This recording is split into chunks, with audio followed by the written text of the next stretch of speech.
Kabuan human migo ang bagyong Odette, mga mlupyo sa Olango Island, syudad sa Lapu-Lapu, nanginahanglan pa ug dugang hinabang.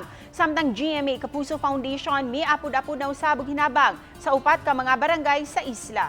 Si Luan Mayrundina sa report. Igo na lang gitudlo ni Lola Filomena Alibong ang gibarugan kaniadto sa iyang payag sa San Isidro, Sabang. Tungod sa kakusog sa hangin ug pagsulod sa tubig dagat niadtong higayuna, naanod ang tibok niyang panimay. Ang pagbagyo, ang panas mamandagan ko dito sa Tambaya. Nya akong bayan nakayag. Nya akong kahipon lang ko sa konta na mga kuan ko mangkuas pag garang mga citizen nangahorot og kakuan.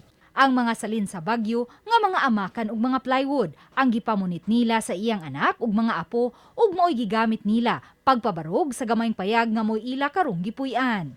Matod ni Lola Filomena, human sa bagyo, mas naglisod sila karon sa ilang panginabuhian. Ug naintay pangabuhian og nay magpakopan sigay ma'am makapanon sud.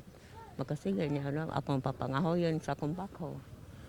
Makabangan intag tagot kabangan kaduha. Makalitog bugas. Gani iyang gipakita kanamo ang iyang mga nahipos nga mga sigay nga iyang igbabaligya. Bisan sa pangidaron nga 80 anyos, magkugi siya sa pagpamunit ni ini aron may panginabuhian. Murag mahalin it mga 150, 120.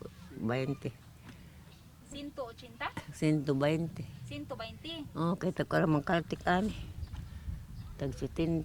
Aw 60. So na kay 120? Wapay siguro ni. Busa, ingon na lang ni Ana ang iyang kalipay, human makadawat sa mga relief goods sa GMA Kapuso Foundation.